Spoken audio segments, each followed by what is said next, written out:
राज्यस्य यतोऽन्वयादितरतश्चार्धेष्वभिज्ञस्वराट् तेने ब्रह्महृदायादिकवये मुह्यन्ति यत्सूरयः तेजो वारिमृदां यथा विनिमयो यत्र त्रिसर्गो मृषा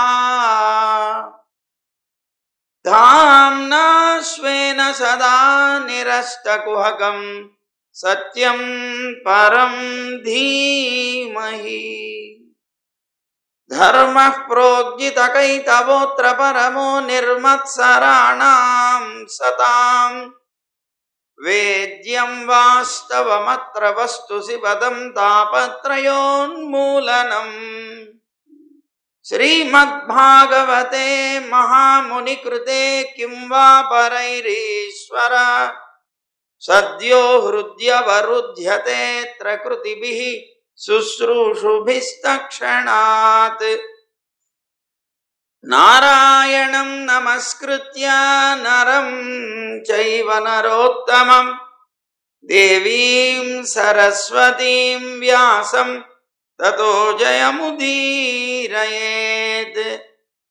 यं प्रव्रजन्तमनुपेतमपेतकृत्यं द्वैपायनो विरहकातराजुहाव पुत्रेति तन्मयतया तरवोऽभिनेदुः तं सर्वभूतहृदयं मुनिमानतोऽस्मि।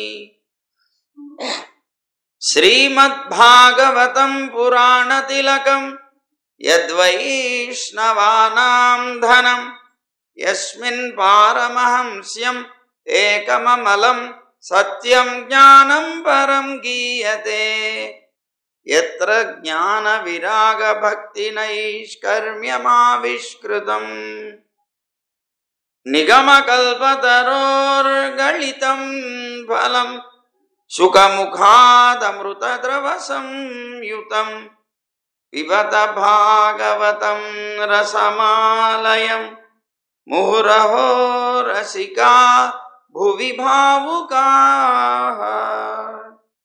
ज्ञानानन्दमयं देवं निर्मलस्फटिकाकृतिम् आधारं सर्वविद्यानां हयग्रीवमुपास्महे। श्रीरङ्गसिंहगिरिदेशिकपादसेवा प्राप्ताखिलद्रविडवेदरहस्यजातं श्रीगौतमान्वयजमाश्रितभागधेयं गोपालदेशिकमहं शरणं प्रपद्ये। संसारसागरे मग्नं दीनं मां करुणानिधे कर्ममोहगृहीताङ्गं मामुद्धर भवार्णवात्।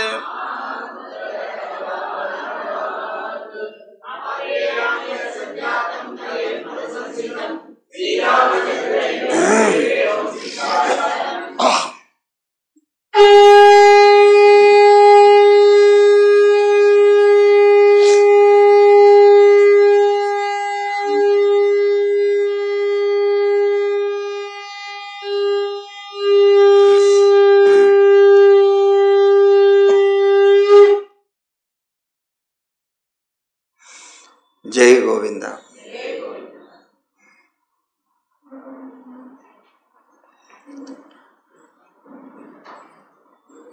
కంసుడికి జాగ్రత్తావస్థలోనూ నిద్రావస్థలో కూడా స్వప్నావస్థలో కూడా అనేక అశుభ చిహ్నాలు కనిపిస్తూ వచ్చాయి అనుకున్నాం.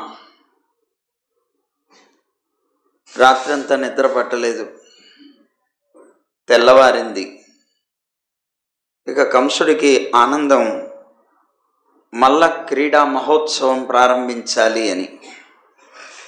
వెంటనే ఆ కంసుడు ఆ మహోత్సవాన్ని ఆరంభించవలసిందిగా ఆజ్ఞాపించాడు. కంసుడి యొక్క సేవకులందరూ కూడాను మంగళ కలశ స్థాపనం చేశారు. ఆ రంగస్థలం ఏదైతే ఉన్నదో యుద్ధం జరిగేటువంటి భూమి దాన్ని అర్చించారు, పెద్ద పెద్ద భేరీలు మ్రోగించారు, మాలలు, పతాకాలు, పట్టు వస్త్రాలు, తోరణాలు మొదలగు వాటితో దాన్ని అంతటినీ కూడాను చక్కగా అలంకరించారు. ప్రజలందరూ కూర్చోడానికి 4 వైపులా కూడాను పెద్ద పెద్ద మంచాలు నిర్మించారు. ఆ తర్వాత ప్రజలందరూ కూడా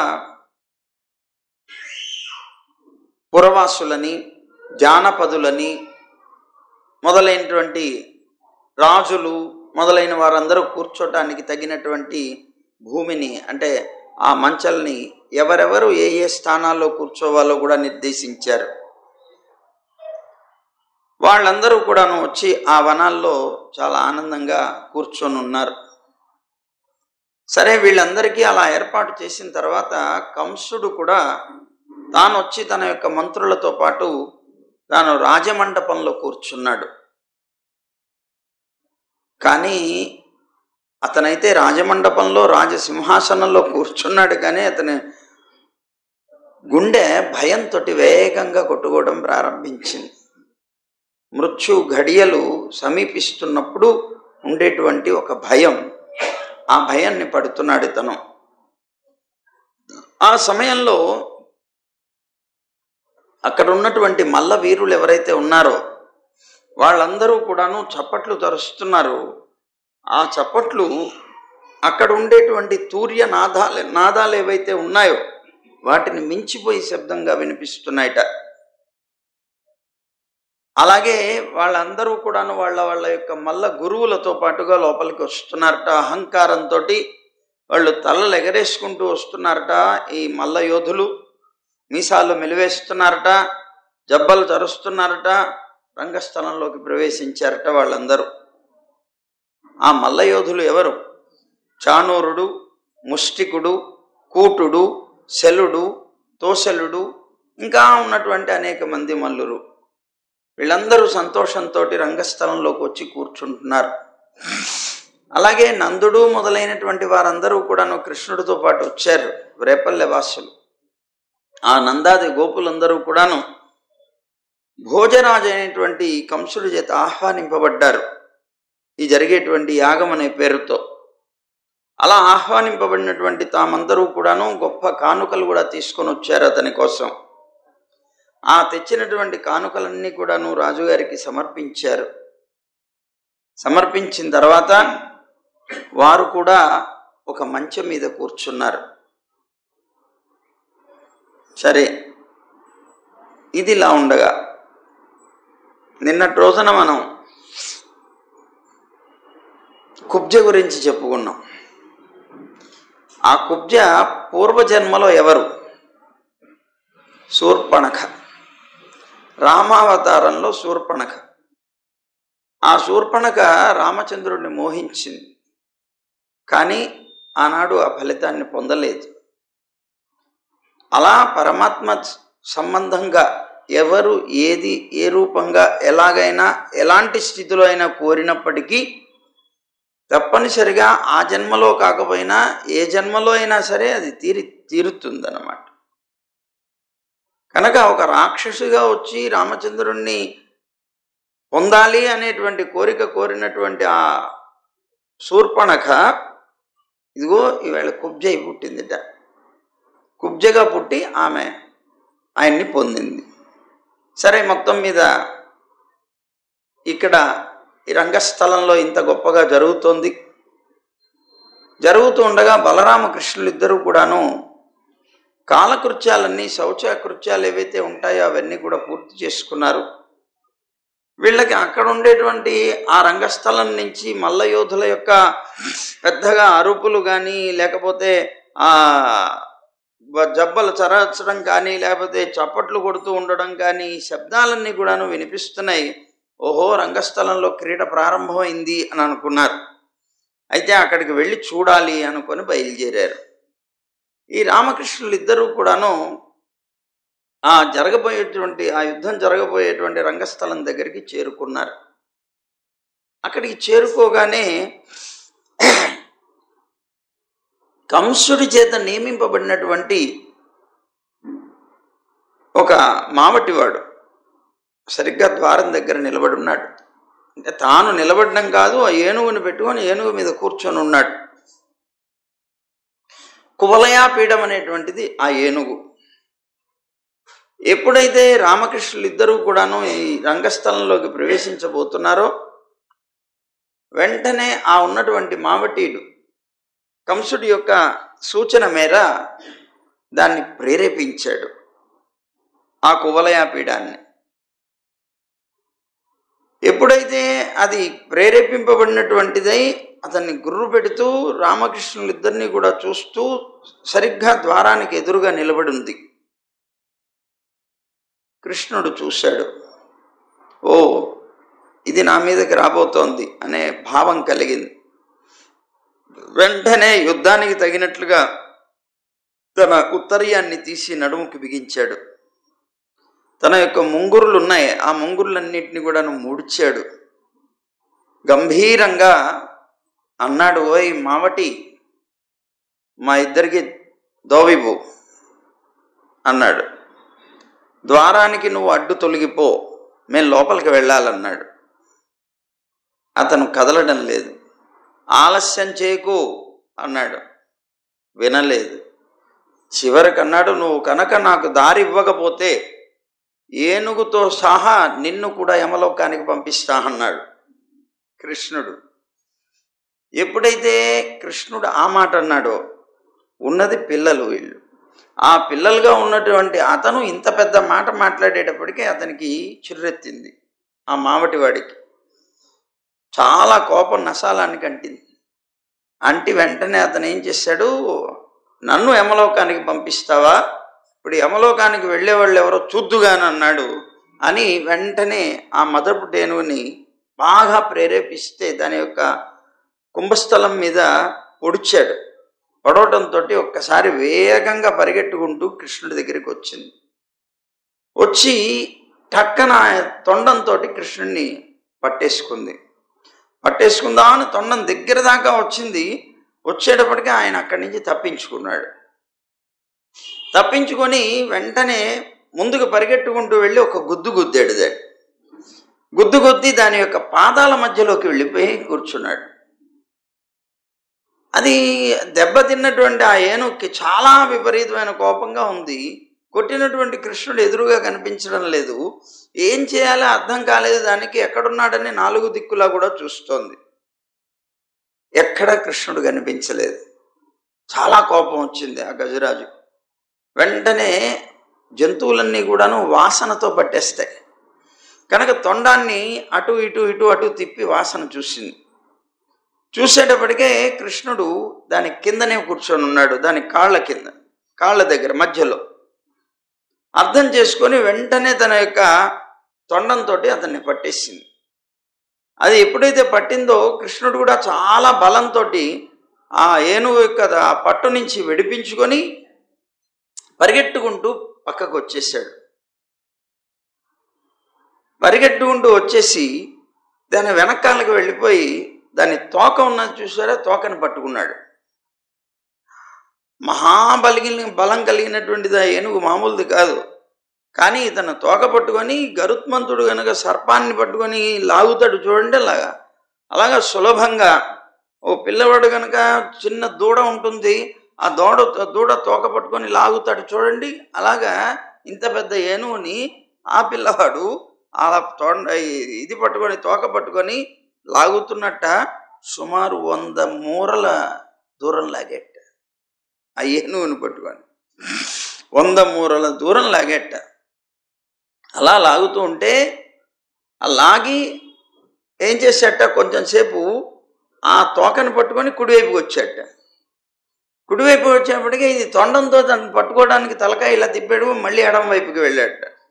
మళ్ళీ ఇది ముందుకు ఇట్లా వచ్చేటప్పటికి మళ్ళీ అటువైపు వెళ్ళాట.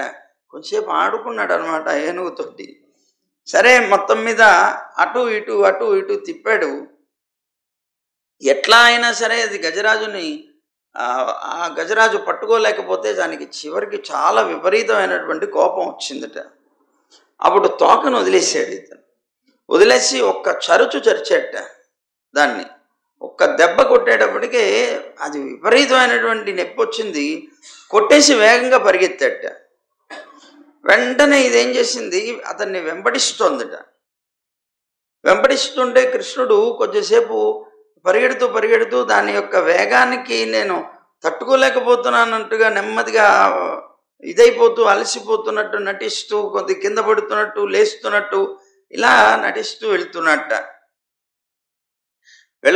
వెళ్తూ ఉంటే ఆ ఏనుగేమో తొండంతో అలా అలా పట్టుకునేటువంటి దగ్గర దాకా వచ్చేస్తుంది. దూరంగా పరిగెడుతున్నాడు, కింద పడుతున్నాడు, పైకి లేస్తున్నాడు. ఇది కూడా ఏం చేసిందట, ఈ కువలయం చాలా విలాసంగా పరుగులు పెడుతోందట అతన్ని పట్టుకోవడానికి. పరిగెడుతూ పరిగెడుతూ డామ్మని పడిపోయింది. అది పడిపోయి కృష్ణుడు కూడా అలాగే పడి ఉంటాడని భావించిందిట.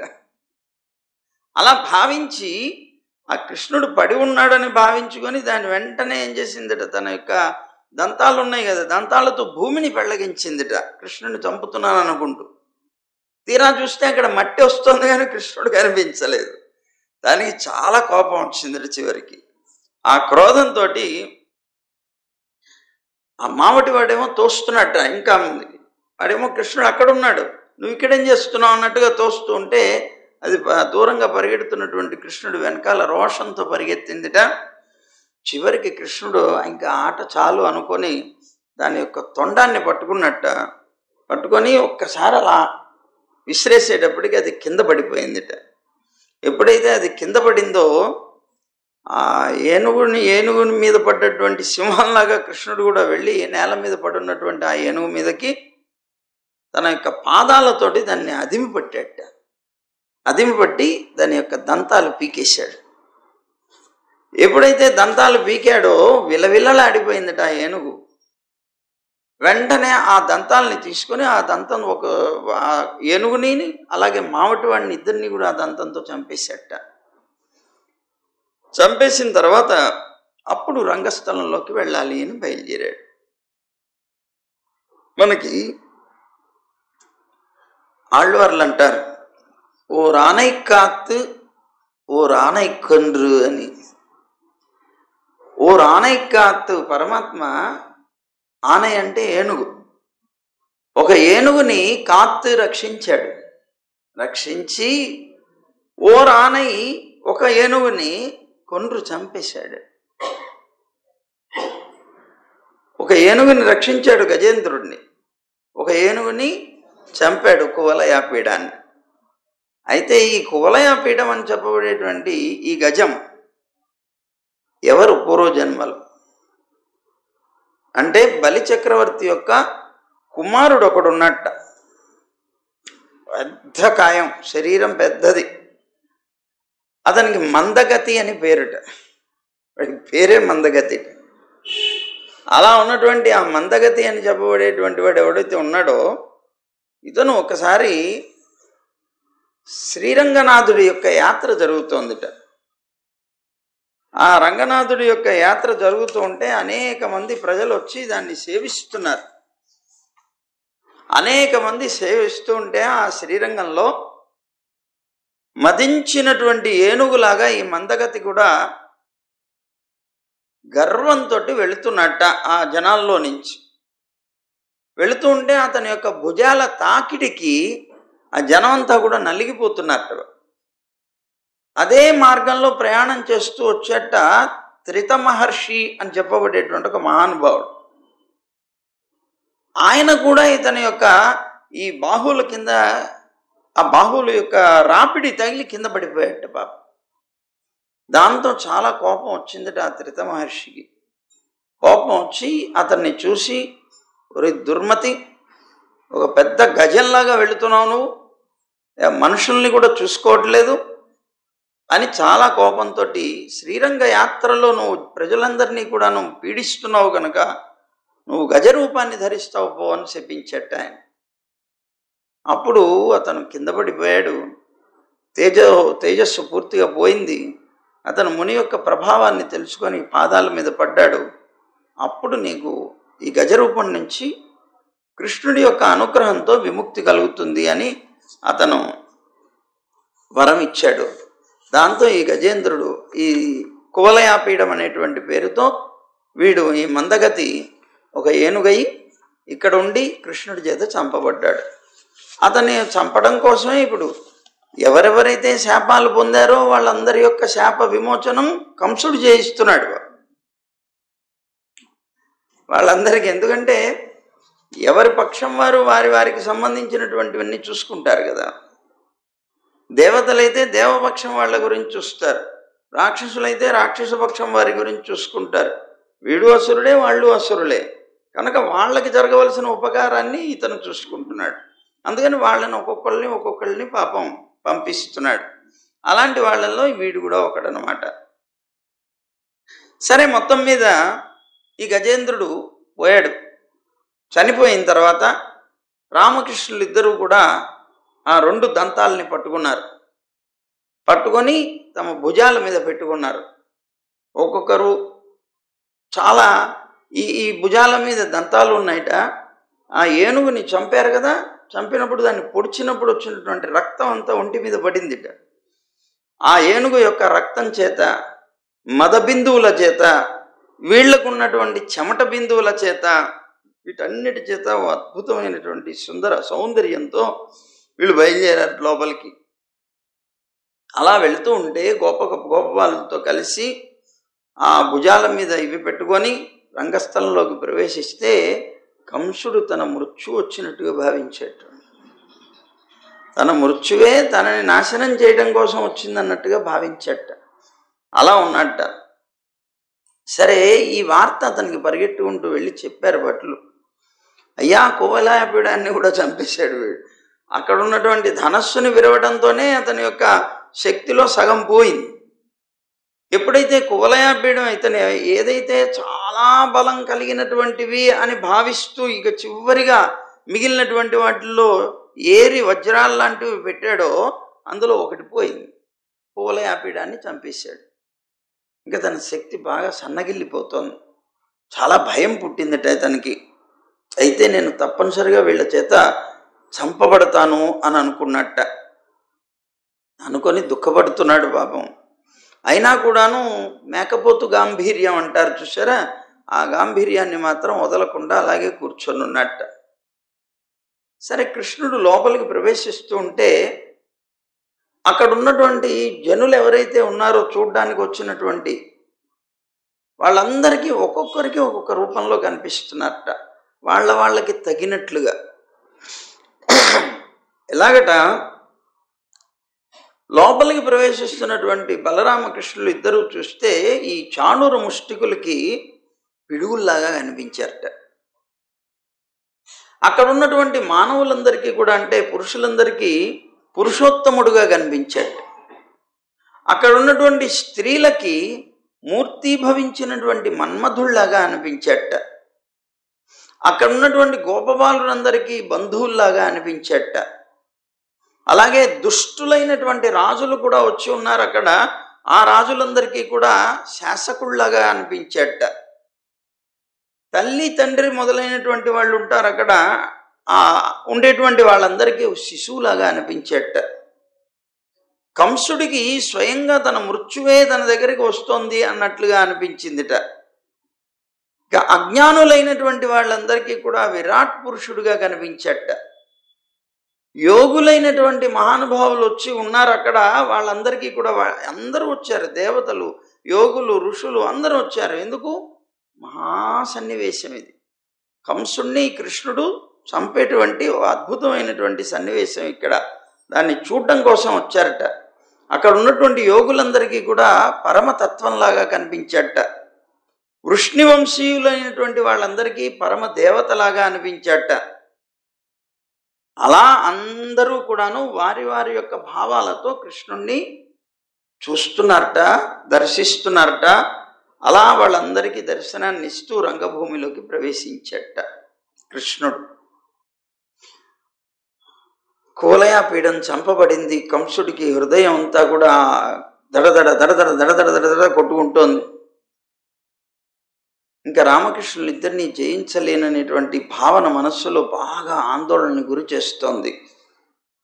అయినా పర్వాలేదు, చాణూర ముష్టికులు ఉన్నారు కదా అనేటువంటి ఒక ధైర్యం ఉంది. ఆ ధైర్యంతో అలాగే కూర్చొని ఉన్నట్ట ఈ రామకృష్ణులు ఇద్దరిని ఒక్కసారి పరిశీలనగా చూసేట. ఎందుకంటే ఇప్పటిదాకా చూడలేదు వాడు, ఇదే ఫస్ట్ టైం చూడడం. ఈ భూమిలోకి వచ్చినప్పుడే రామకృష్ణులు ఇద్దరిని చూడడం. వాళ్ళిద్దరు విచిత్రమైనటువంటి వేషాల్లో ఉన్నారట, కనిపిస్తున్నారట. వాళ్ళకి ఆభరణాలు, మాలలు, వస్త్రాలు ఇవన్నీ కూడా అక్కడ వాళ్ళందరినీ తన్ని తగిలేసి తెచ్చారు కదా, కొంతమందిని అవన్నీ ధరించి వచ్చారు కదా. ఎందుకు అలా చేశాడు కృష్ణుడు చెప్పాడు? చాకలు వాడిని కొట్టాడు, చంపేశాడు. ఇంకా ఉన్నటువంటి మాలాకారుడి దగ్గర మాలలు తీసుకున్నాడు, ఆ తంతువాయుడి దగ్గర వస్త్రాలు తీసుకొచ్చారు, ఆభరణాలు తెచ్చుకున్నాడు.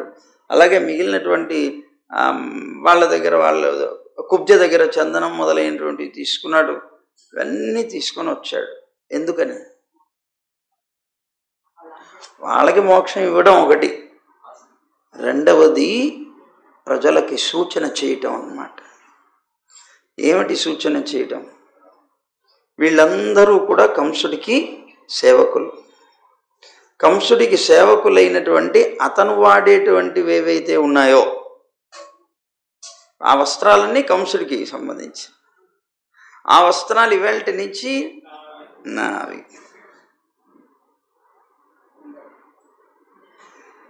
అలాగే అక్కడి నుంచి బయలుదేరి తంతువాయుడి దగ్గరికి వచ్చాడు. అతను కంసుడి యొక్క సేవకుడుగానే అక్కడ ఉన్నాడు. అతని దగ్గర నుంచి ఆభరణాలు తీసుకున్నాడు. అంటే కంసుడు ఏవైతే వాడుతున్నాడో, కంసుడికి ఎవరైతే సేవ చేస్తున్నారో ఆ సేవలన్నీ వాటి నుంచి నాకే, ఆ వస్తువులన్నీ వాటి నుంచి నావే అని సూచన చేస్తూ ప్రారంభించాడు లోపలికి వెళ్ళడం అన్నమాట. అందుకని వాళ్ళందరినీ తన్ని తగిలిస్తాడు.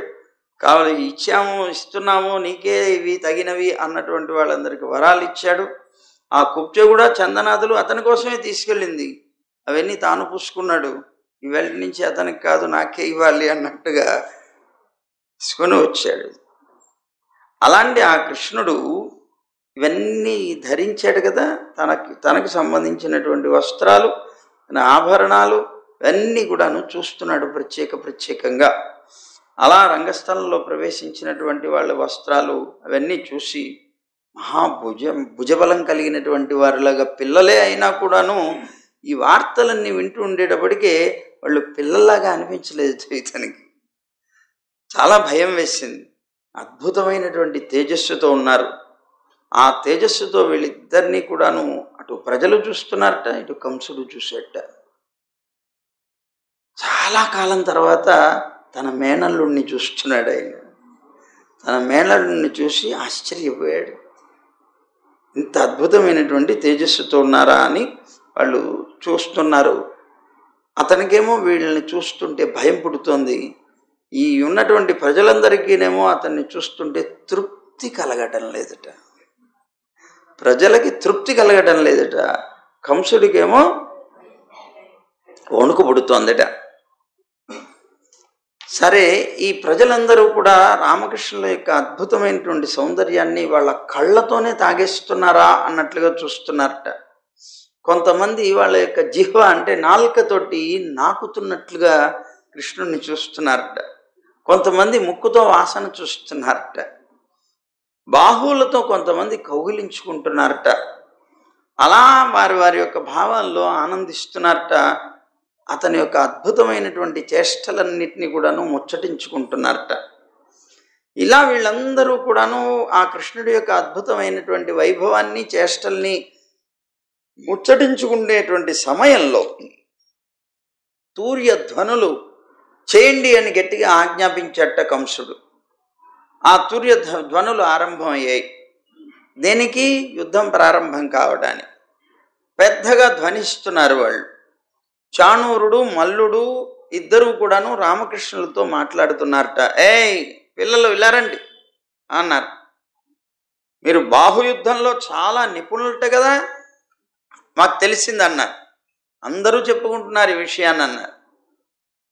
ఇది విని మీకు రాజుగారు మీకు ఒక అద్భుతమైనటువంటి పరీక్ష పెట్టారు. మీరు కనుక బాహుబలంలో చాలా గొప్పవాళ్లే కనుక అయినట్లయితే ఇప్పుడు జరిగే ఈ యుద్ధంలో మీరు పాల్గొనాలి. మిమ్మల్ని అందుకోసమే ఆహ్వానించాడు. మీరు ఇక్కడికి వచ్చి మాతో యుద్ధం చేయాలి. యుద్ధం చేసి మీరు చాలా గొప్ప నిపుణులు, ఎంతోమందిని చంపేశారని విన్నాను. కనుక ఇప్పుడు మమ్మల్ని కూడా మీరు జయించగలిగితే ఆ రాజుగారు మీకు గొప్ప సన్మానం చేస్తారు. కనుక మీకు పరీక్ష జరుగుతోంది, మీరు రండి అన్నారు. ఎందుకు ఇలా మమ్మల్ని ఏదో యజ్ఞం అనే పేరుతో పిలిచి ఇదేమిటి ఇప్పుడు పరీక్ష అంటున్నారు, లేకపోతే యుద్ధం అంటున్నారు, ఇదేమిటి అని మీరు అనుకుంటున్నారేమో. ఏదైనా సరే రాజుగారి మనస్సులో ఏది తోస్తే అది త్రికరణాల చేత కూడా రాజుగారికి ప్రియమైంది కనుక ప్రజలు తప్పనిసరిగా చెయ్యాలి. నిన్ను పిలిచిన కారణం ఒకటైనా, ఇక్కడికి వచ్చిన తర్వాత చెప్పే కారణం ఇంకొకటైనా, ఏదైనా రాజుగారి యొక్క మనస్సుని బట్టి ప్రజలు ప్రవర్తించాలి. కనుక ఆ రాజుగారికి ఇష్టమైనట్లుగా చెయ్యకపోతే మీరు దుఃఖాన్ని పొందుతారు, దుఃఖపడవలసి వస్తుంది. కనుక మీరు రోజు ఆనందంగా గొప్ప వాళ్ళతో మల్ల యుద్ధం చేస్తుంటారట కదా, ఆ మల్ల యుద్ధం చేస్తూనే పశువుల్ని మేపుతుంటారట కదా. అందువల్ల మీరు మేము అందరం కూడా రాజుగారికి ఇష్టమైనటువంటి వాళ్ళం కనుక ఇష్టమైనటువంటి పని చెయ్యాలి. కనుక మీరు మాతో యుద్ధానికి రండి అన్నారు. కృష్ణుడు వాళ్ళ యొక్క మాటలు విన్నాడు. నేను కూడా బాహుయుద్ధమే కోరుకుంటున్నాను. వాళ్ళ నోట్లో నుంచి కూడా అదే ఆ సంకల్పం ఎవరిది? ఈందే. నేను కోరుకుంటున్నాను, వాళ్ళు అదే మాట అన్నారని అభినందించట. చాలా బాగుంది. ప్రశంసించి అవునవును, మేము వనచరులం కదా, వనచరులం అయినప్పటికీ కూడా భోజరాజు యొక్క ప్రజలమే కదా మేము కూడా. మరి అందుకని ఆయనకి ప్రియం చేయవలసిందే, అందులో ఏమి సందేహం లేదు. ఎందుకంటే అలా చేస్తే మా మీద రాజుగారికి అమితమైనటువంటి అనుగ్రహం కలుగుతుంది, ప్రేమ కలుగుతుంది అంటున్నాడు. వ్యంగ్యం అన్నమాట కృష్ణుడు మాట్లాడి.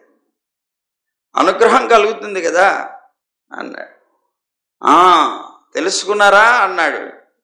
అయితే మాకు చిన్న సందేహం అన్నట్టు. ఏమిటిది? మేము పిల్లలం కదా, చిన్న చిన్న వాళ్ళం, మీరేమో పర్వతాల్లాగా ఉన్నారు, మీతో మాకు యుద్ధం ఏంటి అన్నట్టు. ఎప్పుడైనా యుద్ధం అనేటువంటి దానికి సమానమైనటువంటి ఉజ్జి ఉండాలి కదా, మరి మాకు మీరు సమానం కాదు కదా అన్నట్టు. మరి అలాంటి ఇది అధర్మ యుద్ధం అవుతుందే, ఇది ధర్మయుద్ధం కాదు కదా అన్నట్టు. మరి ఇక్కడ ఉన్నటువంటి ప్రజలెవ్వరూ కూడా అధర్మ యుద్ధానికి ఇష్టపడేటువంటి వాళ్ళు కాదులాగా అనిపిస్తుంది నాకు అన్నాడు. అంటే అప్పుడు చాణూరుడు అన్నట్ట, ఓయ్ కృష్ణ, మీరిద్దరి యొక్క బలం ఏంటో మాకు తెలుసు. మీరు బాలురు కాదు, కిషోరావస్థలో ఉన్నవారు అంతకన్నా కాదు. ఎందుకంటే ఇప్పుడు నువ్వు లోపలికి వచ్చేటప్పుడు 1000 ఏనుగుల బలం కలిగినటువంటి కువలయాపీడాన్ని సంహరించి వచ్చావు లోపలికి. నువ్వు బాలుడు అయితే సంహరించగలుగుతావా? మీ బలం ఏంటో నాకు తెలియదు అనుకుంటున్నారా? మీరు పిల్లలు కాదు, పాడు కాదు, లోపలికి వచ్చారు, కువలయాపీడాన్ని అవలీలగా సంహరించావు నువ్వు. అందువల్ల మీరు బలవంతులని మాకు తెలుసు. మాలాంటి బలవంతులైనటువంటి మల్లుడితో యుద్ధం తగినటువంటి వారే. ఇది ధర్మయుద్ధమే, ఇందులో అధర్మం అనేటువంటిది ఏమీ లేదు. ఇప్పుడు ఎవరెవరితో యుద్ధం చేయాలో చెప్తున్నాను విను అన్నాడు చాణూరుడు. ఎవరు? ఓ కృష్ణ, నువ్వు నాతో చేయాలి యుద్ధం. ఓ బలరామ, ముష్టికుడితో యుద్ధం చేయాలి నువ్వు అన్నాడు. ఈ చాణూర ముష్టికులు ఇద్దరు రంగంలో ఉన్నారన్నమాట. ఇప్పుడు మిగిలిన వాళ్ళు కూర్చొని ఉన్నారు. అనేటప్పటికే అప్పుడు కృష్ణుడు అన్నట్ట, ఓ అలాగే, ఓహో కువలయాపీఠాన్ని చంపాం కనుక మా బలం ఏంటో నీకు తెలిసిందనమాట. మా బలం తెలిసి కూడా నువ్వు మాతో యుద్ధానికి వస్తున్నావు అన్నమాట. ఓ తప్పనిసరిగా అలాగే వస్తావు అన్నాడు. అని వెంటనే ఏం చేశాట, కృష్ణుడు చాణూరుణ్ణి బలదేవుడు ముష్టికుడితోనూ ఇద్దరితోనూ తలపడ్డారు. పరస్పరం ఒకళ్ళకొకళ్ళు చేతులతో ముందు ఒకళ్ళొకళ్ళు చేతులు పట్టుకుంటారు. అలాగా చేతులు పట్టుకొని ముందు తోస్తారు అన్నమాట. వాళ్ళ బలాన్ని అక్కడ ప్రదర్శిస్తారు ముందు. ఆ తోయడంలో ఎవరెవరు ముందుకి తోస్తారు వెనక్కి తోస్తారు అనేటువంటిది ముందు బలాన్ని చూసుకుంటారు. అలా చేతులు సాగ తీసుకుంటారు ముందు యుద్ధానికి ముందు అన్నమాట. సరే అలా పట్టుకున్నారట. పట్టుకొని ఒకళ్ళొకళ్ళు అలా తోసుకుంటున్నారు. వాళ్ళకు ఉన్నటువంటి బలాన్ని బట్టి ఒకళ్ళొకళ్ళు లాగుతున్నారు, అటు వెనక్కి తోస్తున్నారు, ఇటు ముందుకు లాగుతున్నారు. చివరికి వాళ్ళు అరిత్ని అని చెప్పబడేటువంటిది, అంటే చిటికిన వేలు ఉంటుంది కదా, చిటికిన వేలుని ఇలా చాచి ఉంచేటువంటి పిడి కలిగినటువంటి మూర అన్నమాట. ఆ ఉండేటువంటి చేత్తోటి వాళ్ళతో యుద్ధం చేయడం, అలాగే వాళ్ళు తొడలతో తొడలు కొట్టడం, అలాగే తలలతో తలలు కొట్టడం, వక్షస్థలంతో వక్షస్థలాన్ని కొట్టడం, ఇలాగన్నమాట వీళ్ళు బాహుయుద్ధం చేస్తున్నారు. ఇలా అద్భుతంగా యుద్ధం జరుగుతోందిట. కొంచెం సేపు ఏం చేస్తున్నారు, వాళ్ళు అటు ఇటు పరిగెడుతున్నారు. చూడండి, యుద్ధం చేసేప్పుడు ఏం చేస్తారు, కొద్దిసేపు అలా అంటారు, ఇట్లా పరిగెడతారు, అట్లా పరిగెడతారు, ఒక దూకుతారు, మళ్ళీ మీద పడతారు, అలా చేస్తున్నారు అన్నమాట. పరిభ్రమణం చేస్తున్నారు, తర్వాత కొడుతున్నారు. అలాగే మళ్ళీ ఒక్కొక్కసారి గట్టిగా ఆలింగనం చేసుకుంటున్నారు. అంటే అర్థం ఏంటి, వాళ్ళు గట్టిగా పట్టేసుకుంటున్నారు అన్నమాట, పట్టి నలిపేయాలని ప్రయత్నం చేస్తున్నారు. అలాగే కొంతమంది ఒక్కొక్కసారి కింద కొడుతున్నారు, నేల మీద కొడుతున్నారు, కొట్టి మట్టిని తీసి చెయ్యి జారిపోతూ ఉంటే చెమటకి ఆ మట్టిని తీసి చేతికి బాగా రాసుకొని మళ్ళీ యుద్ధం ప్రారంభిస్తున్నారు. ఇలాగా ఒక్కొక్క రకమైనటువంటి క్రియల ద్వారా ఒకరినొకరు విపరీతంగా బాహాబాహి కొట్టుకుంటున్నారు. చివరికి ఎవరికి వాళ్ళు ఇద్దరిలోనూ వాళ్ళు గెలవాలి అనేటువంటి కోరికతోనే ముందుకి పరిగెడుతున్నారు. వాళ్ళకి వాళ్ళు కష్టం కూడా కలిగించుకుంటున్నారు వాళ్ళ శరీరాన్ని. ఇది ఇట్లా కొట్టుకుంటారు కదా, చేతులు బడా బడా బడా బడా కొట్టుకుంటున్నారు, తొడలు కొడుతున్నారు, అనేక క్రియల ద్వారా తమ శరీరాలకు కూడా అపకారం చేసుకుంటున్నారు.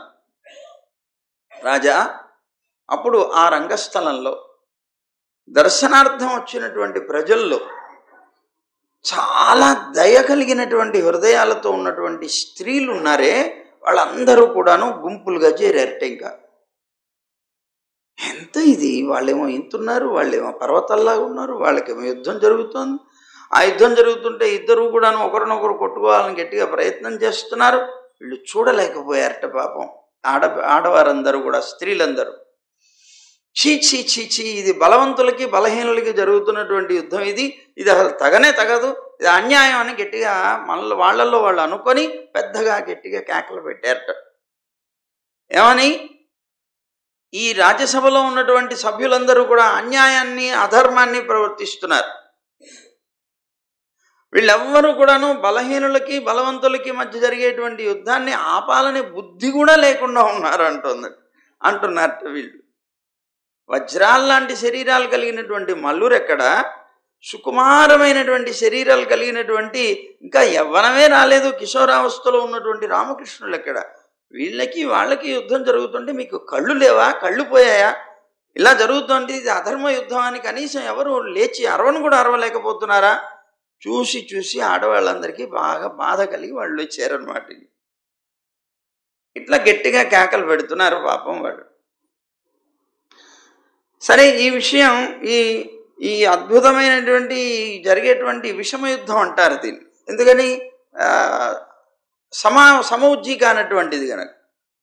అలా దీన్ని అంగీకరించడం చేత ఈ సభ అధర్మాన్ని తప్పకుండా చూడవలసి వస్తుంది, అధర్మ సభగానే పేరు పొందుతుంది అన్నారట.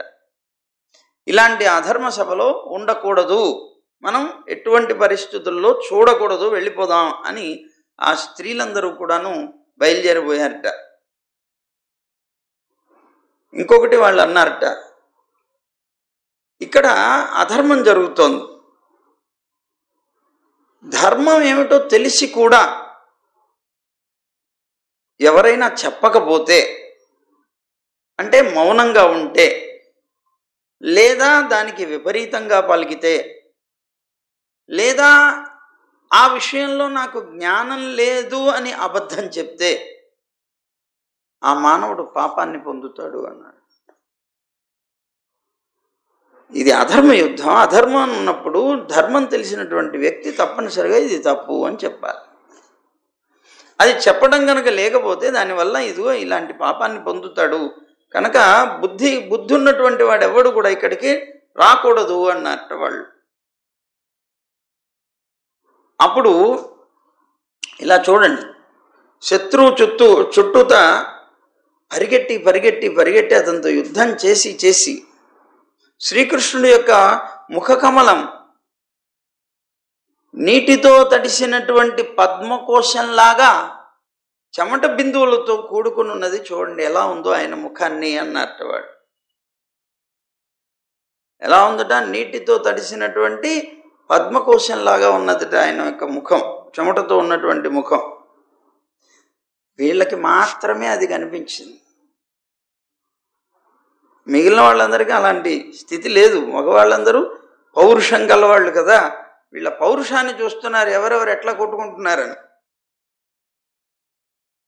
అదనమాట. ఇంకా కొంతమంది స్త్రీలు అన్నారట, కృష్ణుడి ముఖమే కాదే, ఆ పక్కన బలరాముడు కూడా ఉన్నాడు అన్నారట కొంతమంది. అదిగో ఆ ముష్టికుడితో యుద్ధం చేస్తున్నాడు కదా, కోపంతో ఎరుపెక్కినటువంటి కన్నులు కలిగినటువంటి బలరాముడి యొక్క ముఖం చూడండి, అది మాత్రం కమిలిపోవట్లేదా అన్నారట కొంతమంది.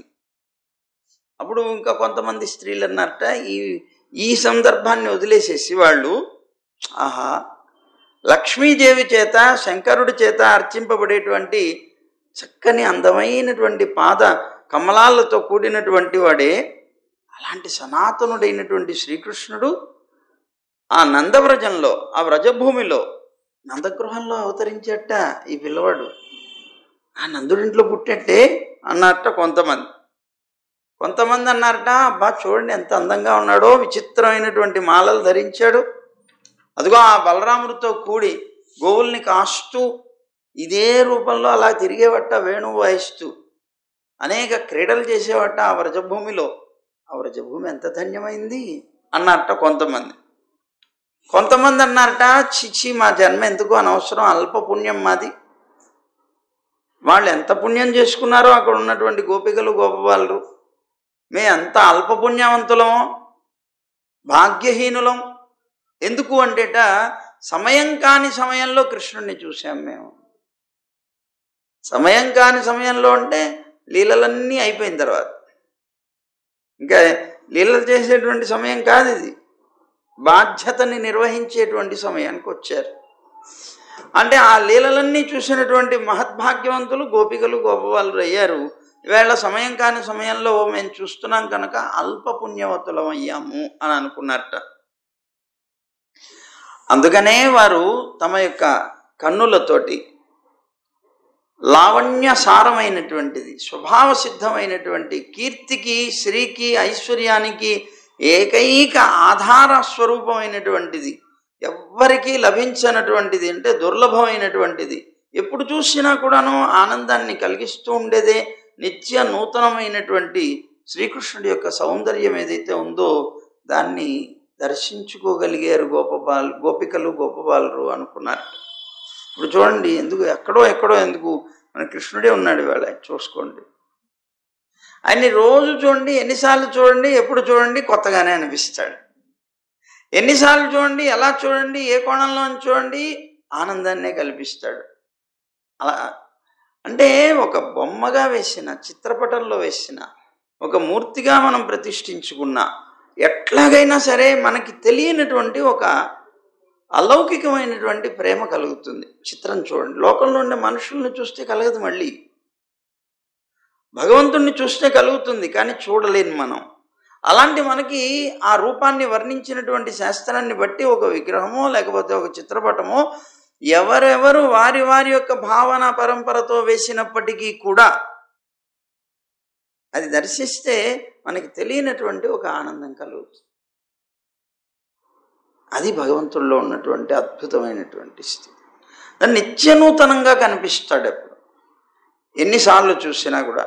మళ్ళీ ఇంకా కొంతమంది గోపికలు అంటున్నారట, అదే మధుర స్త్రీలు అంటున్నారట, ఆ గోపికలట ఎప్పుడు ఆయన్నే తలుస్తారటే, ఎప్పుడు అని అడిగితే దానికి సమాధానం చెప్తున్నారు.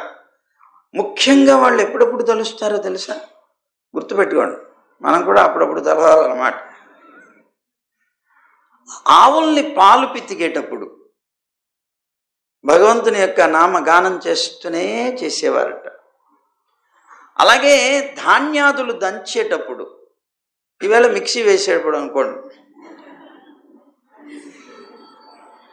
అలాగే పెరుగు చిలుకుతున్నప్పుడు, అలాగే ఇల్లు అలుకుతున్నప్పుడు, ఉయ్యాలలు ఊపుతున్నప్పుడు, ఏడుస్తున్నటువంటి శిశువుల్ని జోగొట్టేటప్పుడు, నీరు చల్లేటప్పుడు, అంటే కల్లాపి చల్లుతారు కదా, అలాగే ఇళ్ళు ఊడ్చేటప్పుడు వాళ్ళందరుట కళ్ళ వెంబడ నీరు కారుస్తూ మనస్సు నిండుగా ఆ పరమాత్మని, ఆ కృష్ణుడిని భావిస్తూ, కృష్ణుడి మీద పరమ ప్రేమతోటి కృష్ణగత ప్రాణులైనటువంటి ఆ వజస్త్రీలందరూ కూడాట అన్ని విషయాలు బోలెడు ఉన్నాయి వాళ్ళకి కూడా.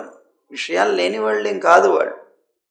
వాళ్ళకి సంసారం ఉంది, వాళ్ళ భార్య ఉన్నది, భర్తలు ఉన్నారు, పిల్లలు ఉన్నారు, గంపెడంత సంసారం లేకపోలేదు. అన్ని విషయాలు ఉన్నప్పటికీ కూడా వాటన్నిటిని వదిలిపెట్టేసి, అన్నిటినీ మర్చిపోయి ఆ కృష్ణుడి యొక్క విషయాన్నే గానం చేస్తూ బ్రతికారట వారు. అది చెప్పుకుంటున్నారు ఇక్కడ ఉన్నటువంటి స్త్రీలందరూ విశేషంగా. మనం అనుకుంటాం బావిలో కప్పలాగా మన పెద్ద సామ్రాజ్యం, ఈ సామ్రాజ్యంలో ఎన్నో సమస్యలు, మనకి అనుక్షణం క్షణక్షణం ఎన్నెన్నో రకాలైనటువంటి దుఃఖాలు, విషయాలు అనుకుంటాం మనం. ఎవరికి లేవు. లోకంలో విషయాలు లేనివాడు ఎవడు?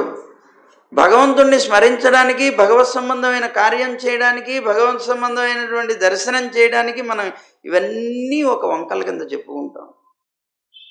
కాదు అనుకుంటే ఆ విషయం నీదెందుకు అవుతుంది చెప్పండి? కాదు అనుకునే తెగింపు మన దగ్గర లేదు. ముందు కావాల్సింది నాకేంటి సంబంధం అనుకోగలిగేటువంటి తెగింపు కావాలి. అది ఉందా మన దగ్గర? లేదు. ఎందుకు లేదు? మోహం అనేటువంటి పీచు, ఆ పీచు ఎంత లాగినా పీచు పీచుగా వస్తూనే ఉంది తప్ప తెగట్లేదు ఎప్పటికీ. బీరకాయలు ఉంటాయి చూడండి, బీరకాయ ఉంటుంది చూసారు, అది ఎండిపోయిన తర్వాత చూడండి, దాన్ని పీకితే ఎంత పీకినా రాదు. పీచే పీచే పీచే పీచు. ఈ మమకారపు పీచు మనకి వదలదు. మీరు ఎంత పీకాలని ప్రయత్నం చేసినా కూడా తెగటం అనేది ఉండదు, వస్తూనే ఉంటుంది, వస్తూనే ఉంటుంది. ఎవరికి లేవండి విషయాలు. ఆనాడు కృష్ణుడితో బతుకుతున్నటువంటి వాళ్ళకు కూడా గృహస్థాశ్రమంలో ఉన్నవాళ్లే వాళ్ళందరూ. భర్తలు ఉన్నారు, పిల్లలు ఉన్నారు, వాళ్ళకి సంసారం ఉంది, బోలెడు ఉన్నాయి విషయాలు. అది చెప్తున్నారు అన్నమాట. విషయాల్లో పరిపూర్ణంగా ఉన్నప్పటికీ కూడా వాటన్నిటినీ మరిచిపోయి శ్రీకృష్ణుడి యొక్క విషయాన్ని మాత్రమే గానం చేస్తూ వెళ్ళారట వాళ్ళు.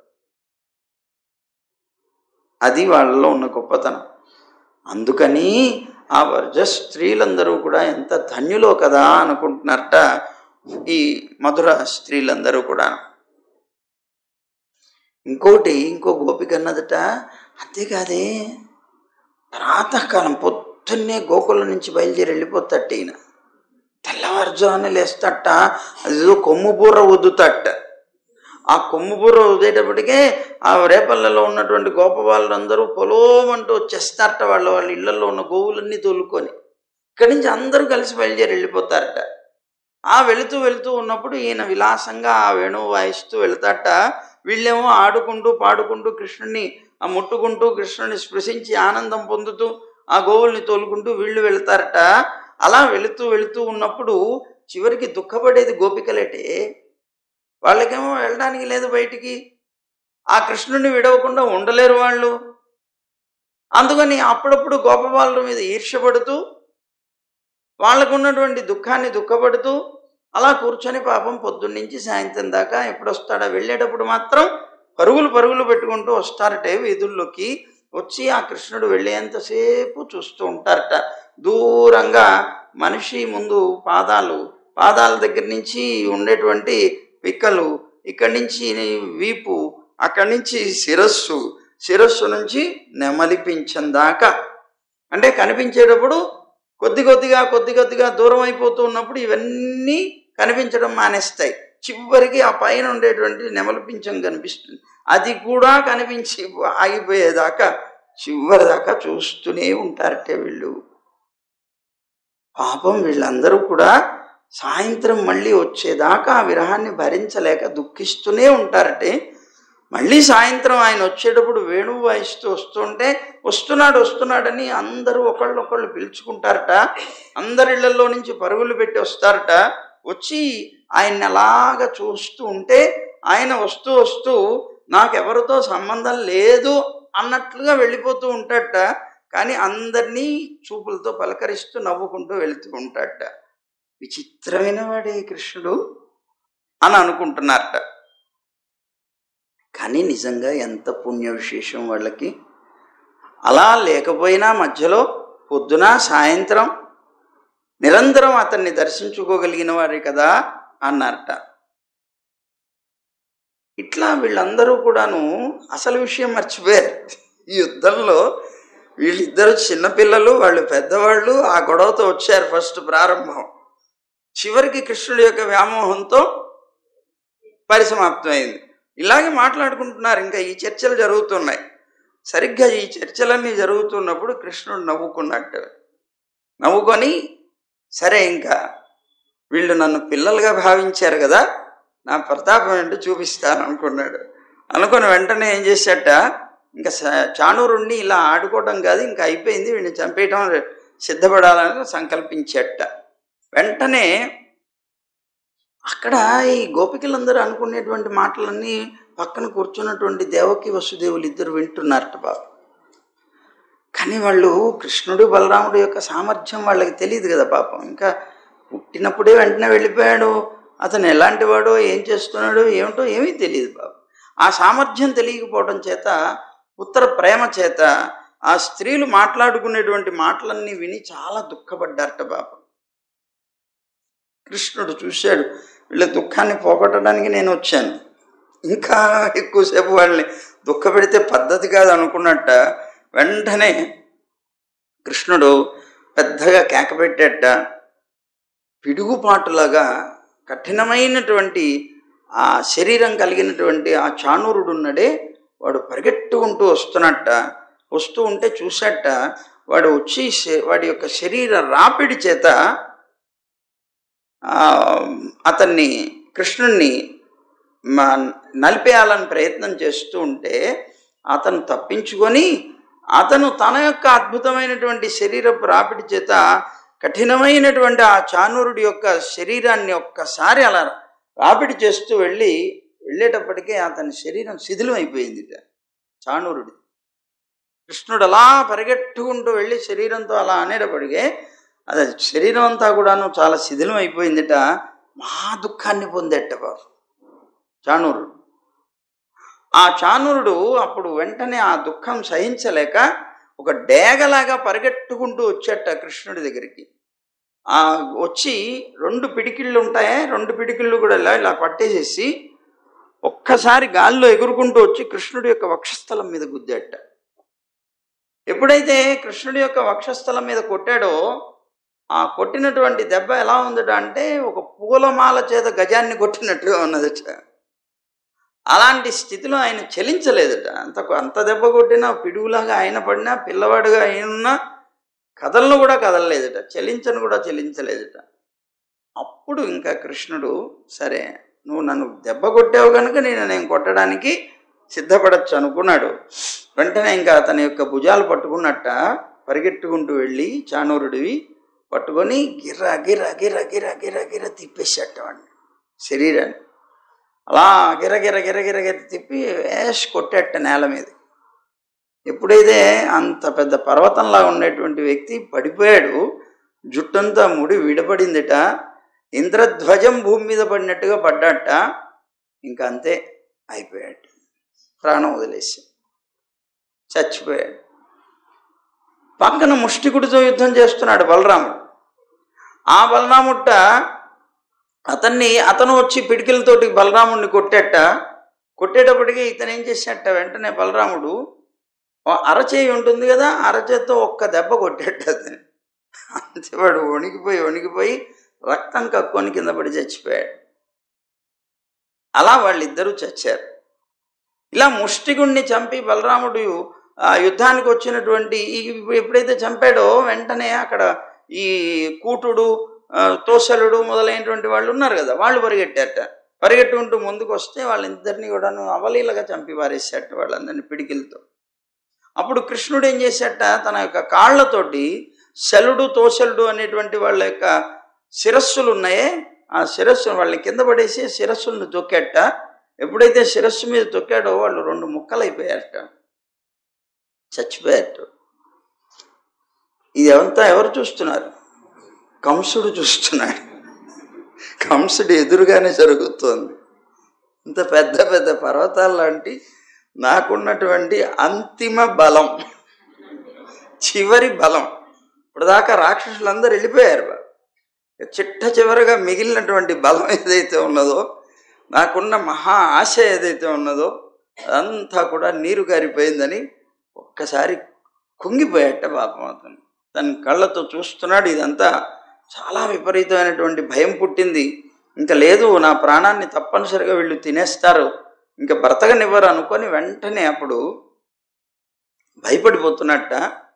ఈ రామకృష్ణులు ఏం చేశారట, వీళ్ళిద్దరిని అందరినీ చంపేశారు కదా, పరిగెట్టుకుంటూ వెళ్ళి వాళ్ళ స్నేహితులు గోపవాళ్ళు ఉన్నారు కదా, వాళ్ళందరినీ గట్టిగా పట్టుకొని లాగారట. లాగి ఆ రంగస్థలంలోకి తీసుకొని వచ్చి పెద్దగా నాట్యం చేశారట. వాళ్ళందరూ గొడవ చేస్తూ ఆనందంగా నాట్యం చేశారట. అప్పుడు గొప్పగా వాయిద్యాలన్నీ మోగాయట. వాళ్ళ పాదాల్లో ఉన్నటువంటి, నాట్యం చేస్తున్నప్పుడు వాళ్ళ పాదాల్లో ఉన్నటువంటి నూపురాలు ఉన్నాయి గజ్జలు, ఆ గజ్జలన్నీ కూడా మోగుతున్నాయట. ఈ గజ్జలకి అనుగుణంగా వాళ్ళు వాయిద్యాలు వాయిస్తున్నారట. వీళ్ళిద్దరి రెండిటికి అనుగుణంగా వీళ్ళు నాట్యాలు చేస్తున్నారట, ఆనందిస్తున్నారట. అక్కడ కంసుడికేమో గుండె దడిదడలా ఆడిపోతోంది. ఈ రామకృష్ణుల యొక్క పని చూసేటప్పటికీ ఇంకా తీవ్రమైనటువంటి కోపం నశాలం గంటింది వాడు. వెంటనే అక్కడ ఉన్నటువంటి వాళ్ళల్లో ఒక్క కంసుడు తప్ప మిగిలిన వాళ్ళందరూ ఆనందించారట దీనికి. ఇక మంచం మీద ఉన్నటువంటి వాళ్ళందరూ లేచి పెద్దగా కృష్ణుడికి జై, బలరాముడికి జై అని జయకారాలు చేస్తున్నారట. తన రాజ్యంలో తన ఎదురుగా బలరామకృష్ణులు ఇద్దరికి జై కొడుతూ ఉంటే తట్టుకోలేకపోయాట పాపం. మల్లురందరూ చచ్చిపోయారు, కొందరు పారిపోయారు, కొంతమంది చచ్చారు, కొంతమంది పారిపోయారు. కంసుడు ఇంకా చివరికి తాను ప్రారంభించినటువంటి తూర్యనాదం ఉంది చూడండి, యుద్ధానికి ప్రారంభంలో చేసాడు, ప్రారంభించమన్నాడు కదా, ఇంకా ఆపేయండి అన్నట్టు, ఇంకా ఆపేయండి గొడవ అంతాను అని గట్టిగా కేకలు పెట్టాట. కేకలు పెట్టి, అదిగో దుష్టుడు ఉన్నాడేమాడు వసుదేవుడు, ఆ వసుదేవుడిని అతని పుత్రుల్ని ఇద్దరిని కూడా నగరం నుంచి వెళ్ళగొట్టేయండి అన్నట్టు. ఆ గోపవాళ్ళు ఉన్నారే, వాళ్ళ యొక్క ధనాలన్నీ కూడా అపహరించేయండి అన్నట్టు. పెద్ద అదిగో ఆ దుర్మతి నందుడు ఉన్నాడే, ఇంతకాలం అతన్ని పెంచి పోషించింది వాడే, వాడిని బంధించేయండి అన్నట్టు. ఆ వసుదేవుణ్ణి అలాగే శత్రు పక్షపాతి నా తండ్రి ఉన్నాడు ఉగ్రసేనుడు, ఆ నా వృద్ధపిత, అదిగో అతన్ని వెంటనే చంపేసేయండి అన్నాడు. ఇలా పెద్దగా కేకలు వేస్తూ అతను ఆర్డర్స్ జారీ చేస్తున్నాడు అందరికీ, ఆజ్ఞలు, ఇలా చేయండి అలా చేయండి అని. ఇవన్నీ విన్నాడు కృష్ణుడు. ఏంటి చంపమంటావా నువ్వు అని ఒక్కసారి ఏం చేశాట, తీవ్రమైనటువంటి కోపంతో వేగంగా ఒక్కసారి పైకి ఎగిరట్ట. ఎగిరి ఎత్తుగా ఉన్నాడు వాడు, ఆ మంచం మీద కూర్చొని ఉన్నాడు, రాజు కదా మరి, అంత ఎత్తులో ఉన్నటువంటి ఆ మంచం మీదకి ఒక్కసారి దూకెట్ట. బిత్తరపోయేట వాడి ముందు పడ్డాడు వెళ్ళి కృష్ణుడు. ఒక్కసారి తన మృత్యువే దాని మీద పడుతోందన్నంత భయం పుట్టిందిట. ఇప్పటికే దగ్గర 30 వంతు చచ్చాడు వాడు, అయిపోయింది వాడి. ఇంకా మిగిలినటువంటి పావు వంతు ఎప్పుడైతే కృష్ణుడు దూకాడో అంతే బిక్క చచ్చిపోయాట పాపం. ఆ తీవ్రమైనటువంటి కోపంతో వచ్చినటువంటి కృష్ణుని చూసేటప్పటికే ఒక్కసారి ఆసనంలో నుంచి మీద పడుతున్నాడు అనేటువంటి భయం చేత ఆసనంలో నుంచి ఒక్కసారి అధాట్న లేచేట. ఎప్పుడైతే అలా లేస్తున్నాడో అతని కిరీటం కాస్త డామని కింద పడిపోయిందిట. ఎప్పుడైతే కిరీటం పడిందో వాడి జుట్టంతా కూడాను అలా పరుచుకుందిట. దొరికామనుకొని కృష్ణుడు వెంటనే జుట్టు పట్టుకున్నట్టు. ఆకాశంలో ఉన్నటువంటి గద్ద ఎలాగైతే వచ్చి టక్కన భూమి మీద ఎక్కడో ఉన్నటువంటి దాన్ని కూడా పట్టుకొని టప్పని పైకి వెళ్ళిపోతుందో, అలాగా కృష్ణుడు కూడా వెంటనే జుట్టు పట్టుకున్నాడు. కానీ అతను పట్టుకునే లోపు ఖడ్గం తీసేట వీడు చంపడానికని.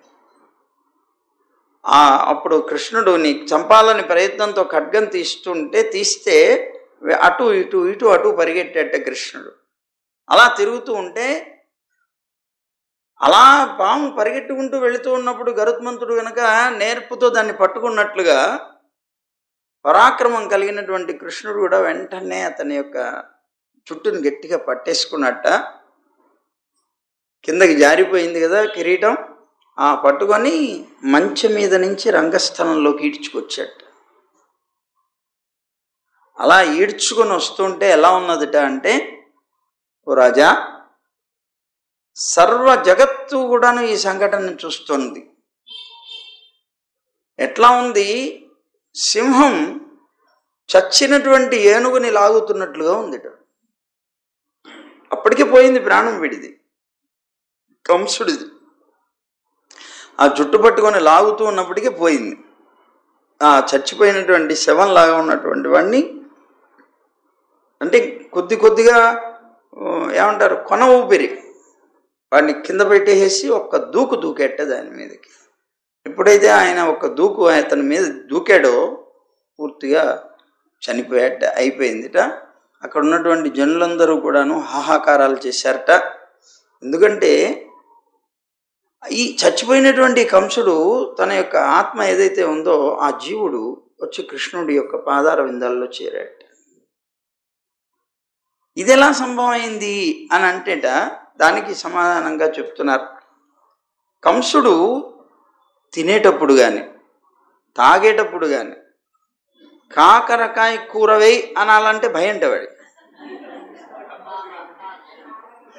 కాకరకాయ కూర వేయి అంటే భయంట. ఎందుకంట? కాలో క్రియ ఉంది, ఇది కృష్ణలో కా ఉంది కదా. ఆ కృష్ణ అనే కా శబ్దంతో వినిపించేది ఏదొచ్చినా, వా విష్ణువుతో వచ్చేటువంటిది ఏదొచ్చినా భయంట వాడికి, వణుకుట.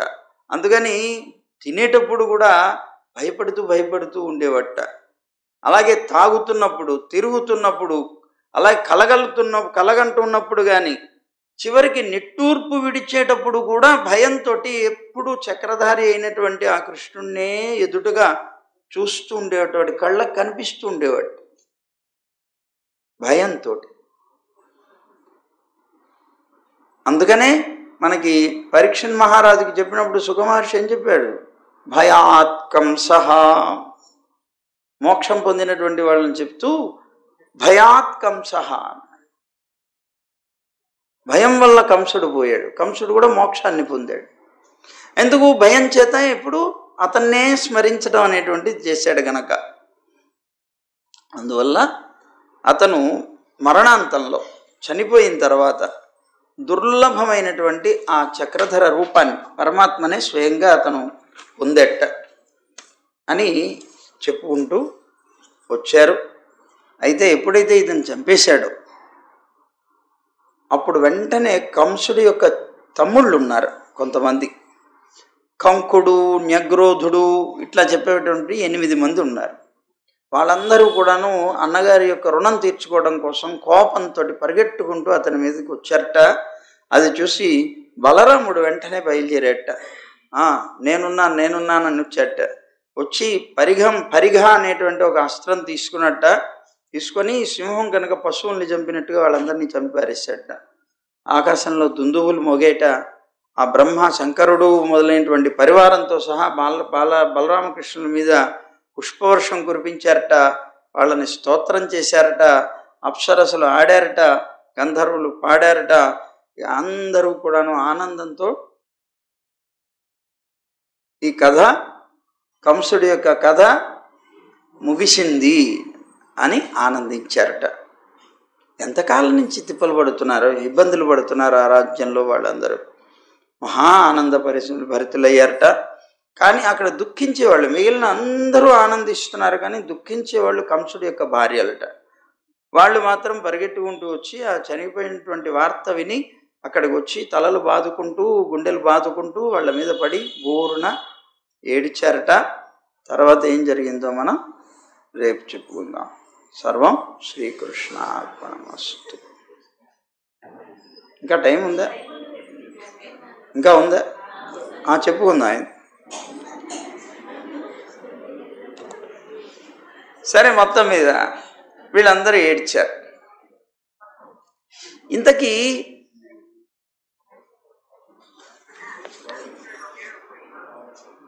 ఈ చాణూర ముష్టికుల గురించి చెప్పుకున్నాం మనం. ఈ చాణూర ముష్టికుల యొక్క పూర్వ జన్మ వృత్తాంతం ఏమిటి? ఆ పూర్వజన్మ వృత్తాంతాన్ని చూస్తే మనకు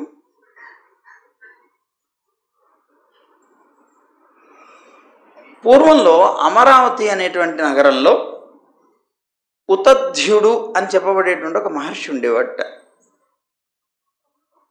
అతనికి మన్మథ రూపులైనటువంటి ఒక 5 కుమారులు ఉండేవారట ఈ మహర్షికి. సరే, ఈ కుమారులు 5 కూడాను వాళ్ళకి మామూలుగా పుట్టింది బ్రాహ్మణ కులంలో అయినప్పటికీ కూడా వాళ్ళకి విద్య మీద కానీ, స్వాధ్యాయం అంటే వేద అధ్యయనం మీద కానీ దేని మీద మనస్సు ఉండేది కాదట. వాళ్ళు అవన్నీ వదిలేసేసి ఉన్మత్తులైపోయి పిచ్చివాళ్ళలాగా ప్రతిరోజు కూడాను బలిచక్రవర్తి దగ్గరికి వెళ్ళి మల్ల యుద్ధం నేర్చుకునేవారట. ఆ మల్ల యుద్ధం నేర్చుకుంటూ ఉంటే ఈ బ్రాహ్మణ పుత్రులు అయి ఉండి ఇలాంటి పనులు చేస్తున్నారు ఏమిటి అని తండ్రి గారికి చాలా బాధ కలిగేదట. ఎన్నోసార్లు చెప్పి చూశారట. బ్రాహ్మణ కర్మల నుంచి భ్రష్టులైపోయారని చెప్పి చాలాసార్లు చెప్పి చెప్పి చెప్పి చెప్పి వాళ్ళకి ధర్మాలు కూడా బోధించారట. నాయన, శమం దమం అనేటువంటివి, తపస్సు అనేటువంటిది బ్రాహ్మణుడి యొక్క ధర్మాలు, మల్ల యుద్ధం మొదలైనటువంటి బ్రాహ్మణుడి యొక్క ధర్మాలు కాదు. కనుక ఈ క్షత్రియుల యొక్క ధర్మం శౌర్యం కానీ, ధైర్యం కానీ, దానం కానీ, పరాక్రమం కానీ ఇవన్నీ క్షత్రియ ధర్మాలు. మనకు కావాల్సింది శమం అంటే ఇంద్రియ నిగ్రహాలు, మా అంతరేంద్రియ నిగ్రహం, బాహ్యేంద్రియ నిగ్రహం చేసుకొని తపస్సు చేయటం మన ధర్మం నాయన, ఇది తప్పు తప్పు అని అనేక సార్లు చెప్పారట. కానీ వాళ్ళు వినలేదట. వాళ్ళకి మనస్సులో అదే ఎక్కువ ఇష్టమై ఉన్నది. అందువల్ల వాళ్ళు అలా ఉండడం చేత చివరికి తండ్రి గారికి కోపం వచ్చి వాళ్ళిద్దరిని, వాళ్ళ 4 కోపంతో శపించట. మీరు మల్ల యుద్ధంలోనే ఇదైపోయారు, దుస్సాంగత్యంలో మీరంతా భ్రష్టమైపోయారు గనక మీరు మల్లురై జన్మిస్తారు పోండి అని చెప్పి శపించాడు. వాళ్ళే ఇప్పుడు చాణూర, ముష్టిక, కూట, శల, తోసలులు అని చెప్పబడేటువంటి వాళ్ళు 5 అయ్యారట. అయితే వాళ్ళు మళ్ళీ తండ్రి గారి పాదాల మీద పడి, తండ్రి మేము జన్మ ఎత్తింది మా బ్రాహ్మణ వంశం అయినా మా మనస్సు దాని మీద ఆసక్తితో ఉండడం చేత మేము అలా చేశాం, కానీ నీ మాటని అనాదరపరచాలనేటువంటి ఉద్దేశం కాదు కదా, మమ్మల్ని అనుగ్రహించవయ్యా అని ప్రార్థిస్తే అప్పుడు కృష్ణ స్పర్శ చేత మీరు మళ్ళీ మీ యొక్క దీన్ని పొందుతారు, మోక్షం పొందుతారు అని వాళ్ళకి అనుగ్రహించట. అయితే ఇక్కడ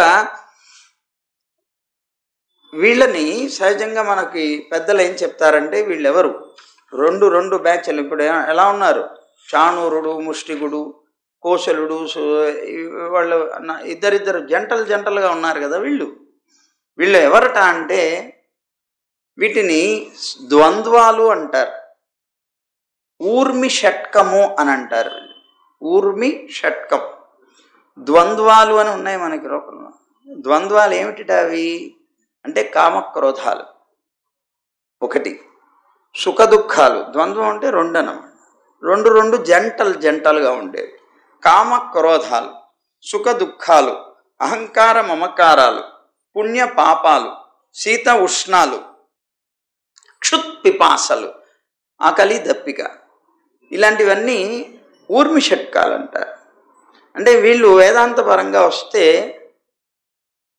భగవంతుడికి విరోధులుగా ఉండేటువంటి వ్యక్తులు అన్నమాట. అంటే ఇప్పుడు ఎవరైతే భగవంతుడిని పొందాలి అని ప్రయత్నం చేస్తున్నాడో భగవద్విరోధంగా ఉంటూ భగవంతుడికి దూరం చేసేటువంటి శక్తులు అన్నమాట ఇవన్నీ. అంటే ఈ ఊర్మి షట్కాలు ఏవైతే ఉన్నాయో, ద్వంద్వాలు ఏవైతే ఉన్నాయో సర్వనాశనం చేస్తే గనక ఆ ద్వంద్వాలని నాశనం చేస్తాడు పరమాత్మ అని ఈ చాణూర ముష్టికుల్ని చంపేటువంటి దాంట్లో వేదాంతార్థంగా చెప్తారు.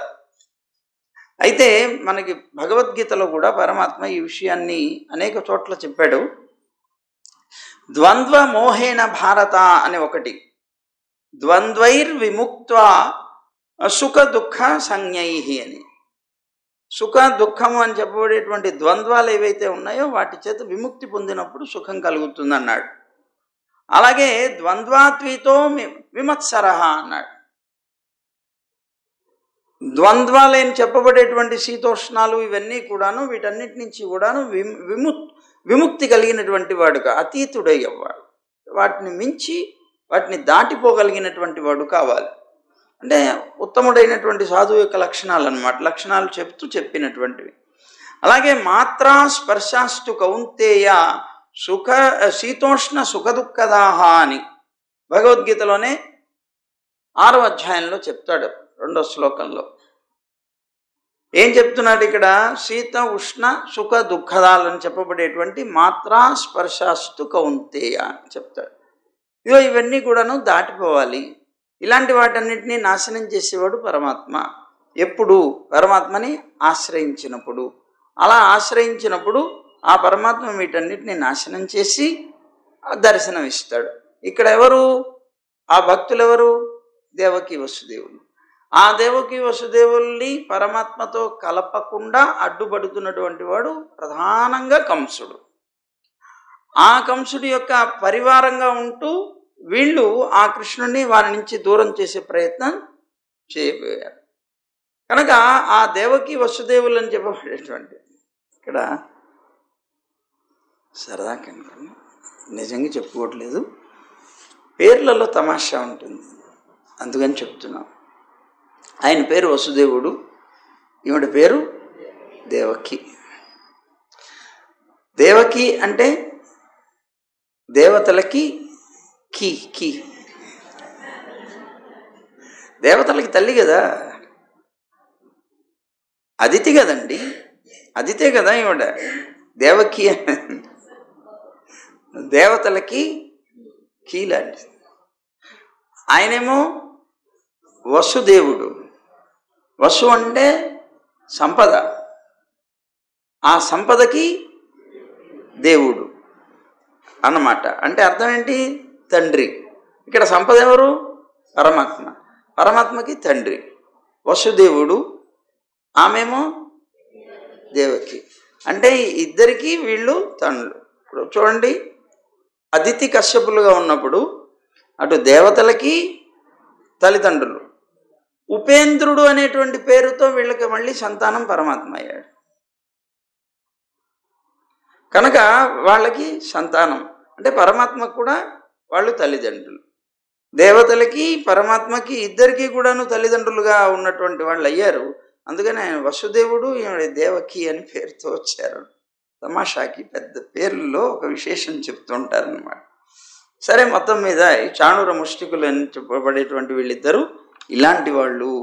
కనుక ఇవి పోగొట్టుకుంటే తప్ప పరమాత్మని మనం పొందలేము అని అన్నారు. ఈ కంసుడు సహజంగా అహంకారం అనేటువంటిదే ప్రధానంగా చెప్తారు అతన్ని. ఈ అహంకారం అనేటువంటిది ఏదైతే ఉన్నదో అదే ప్రధానంగా మనందరినీ నాశనం చేసేది. అది ఎప్పుడూ సాధు సంబంధమైనటువంటి వాటన్నిటినీ నాశనం చేస్తుంది. ఇప్పుడు మనలో అహంకారం వచ్చింది అనుకోండి, ఈ అహంకారం ఏం చేస్తుంది? తీవ్రమైనటువంటి కోపంగా రూపుదాలుస్తుంది. ఆ కోపం ఏం చేస్తుంది? ఎదుటి వ్యక్తి ఎవరు ఏమిటి అనేటువంటి విచక్షణ జ్ఞానం లేకుండా మన చేత మాటలు అనిపిస్తుంది. అది మనకి పాపాన్ని తెచ్చిపెడుతుంది. అలాగే వీళ్ళలో ఉండేటువంటి కంసుల్లో ఉండేటువంటి అహంకారం కూడా అది తీవ్రమైనటువంటి కోపంగా రూపుదాల్చి దాంతోపాటుగా భయం, పరమాత్మ మీద ఉండేటువంటి భయాన్ని కూడా తీసుకొని వచ్చి సాధు పురుషులైనటువంటి వాళ్ళందరికీ మనం మొట్టమొదటిలో చెప్పుకున్నాం, గోవులు, బ్రాహ్మణులు, వేదాలు, యజ్ఞాలు ఇవన్నీ కూడా పరమాత్మ ఉండేటువంటి స్థానాలు కనుక వాటన్నిటినీ కనుక నాశనం చేసినట్లయితే విష్ణువుని నాశనం చేసినట్లే అని మంత్రులందరూ కూడా చెప్పినప్పుడే వాళ్ళు వెళ్ళి సాధు పురుషులైనటువంటి వాళ్ళందరినీ నాశనం చేసినట్టు మనం ముందు చెప్పుకున్నాం. ఇది అన్నమాట జరిగేది. ఎప్పుడైతే సాధు పురుషులకి కష్టం కలుగుతుందో భగవంతుడు సహించడు. అది మాత్రం చాలా ఖచ్చితమైనటువంటి విషయం. సాధువులను ఎప్పుడూ కూడా మనం బాధ పెట్టకూడదు, మనస్సు కానీ వాక్కుతో కానీ కాయించదు. ఆయన చెప్తారు ఆ మాటని. ప్రత్యేకంగా ఆయనే చెప్తారు.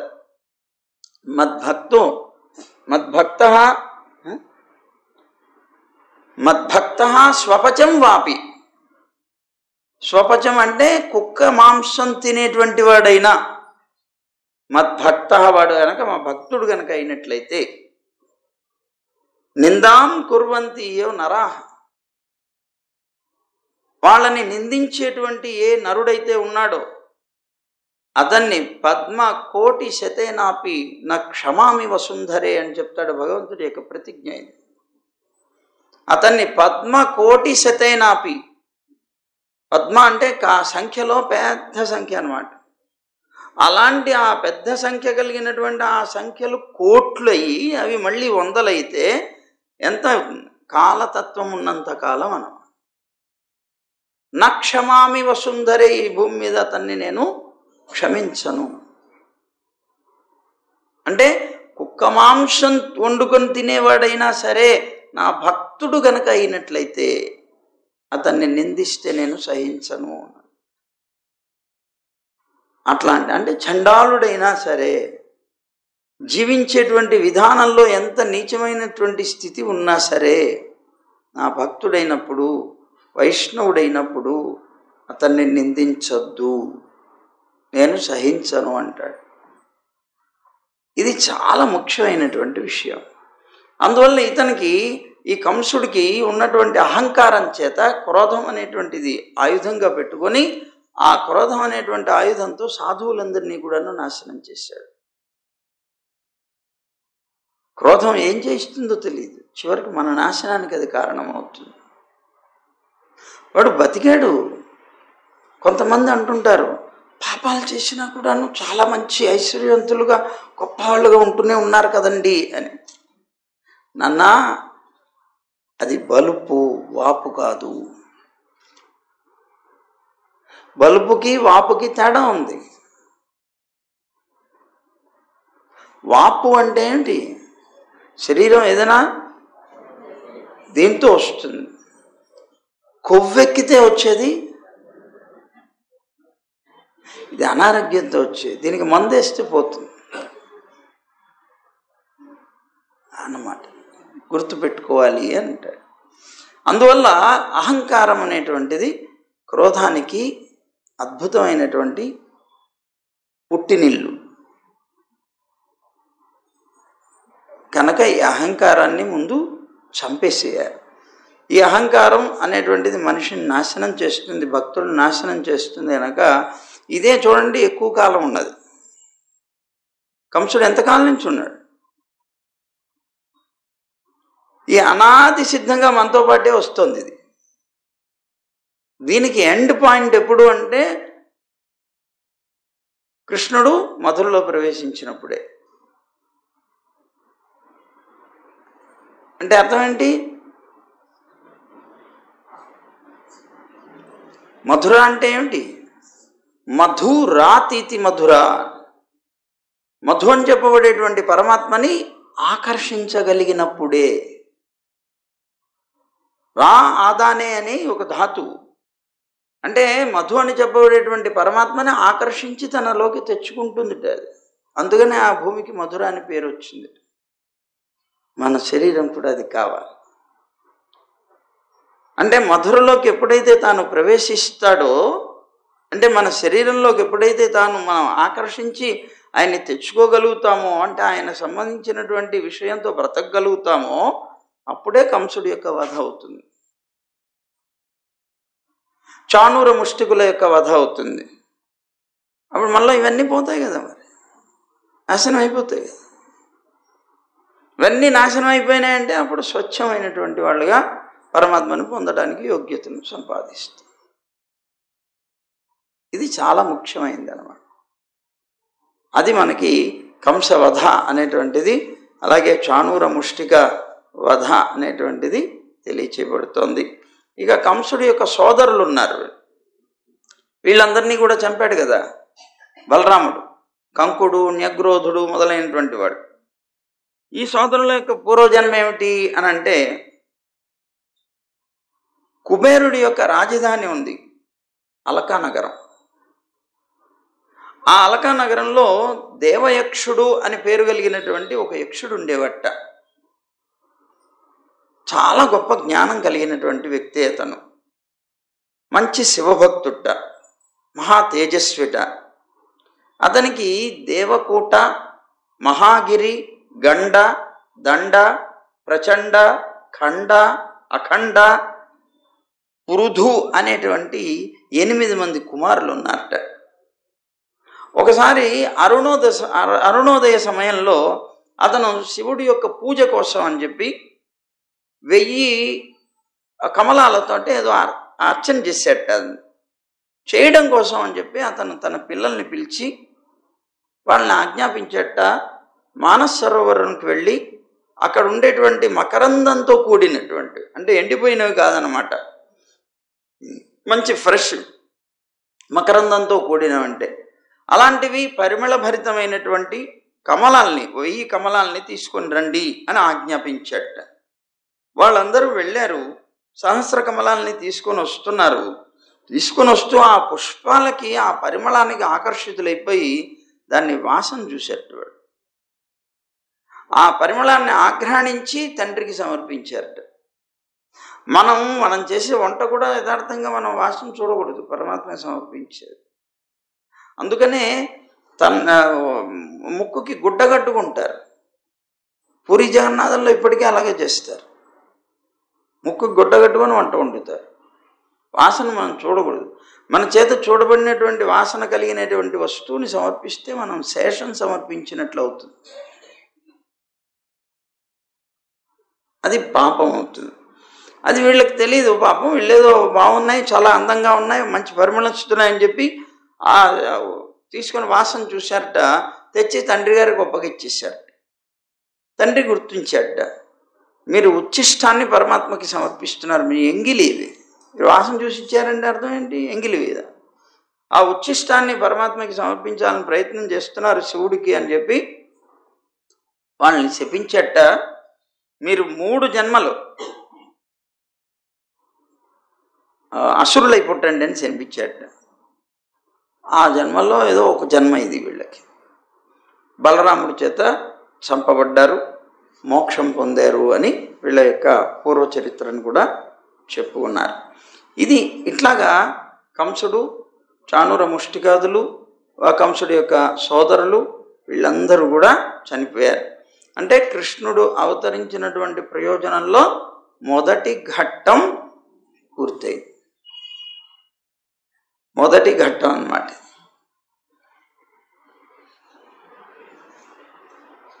జై గోవింద.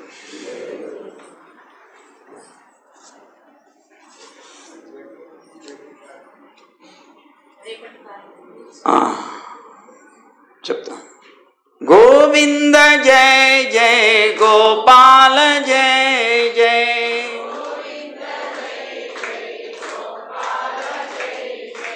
రాధారమణ హరి గోవింద జయ జయ,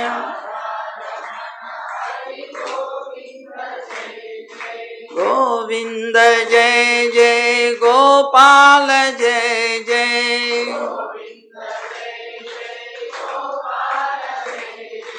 రాధారమణ హరి గోవింద జయ జయ,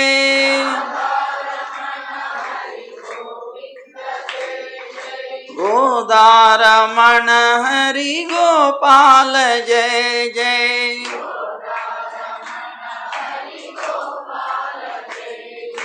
గోవింద గోవింద గోవింద జయ జయ,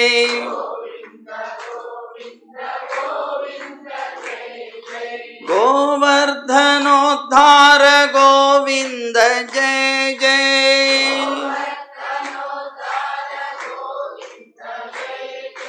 గోపీ మనోహర ముకుంద జయ జయ,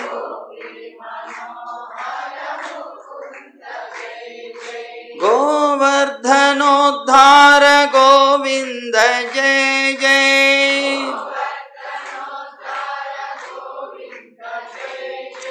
గోపీ మనోహర ముకుంద జయ జయ,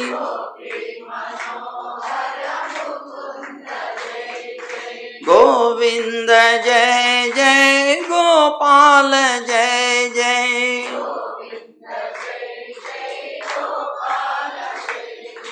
గోవింద జయ జయ గోపాల జయ జయ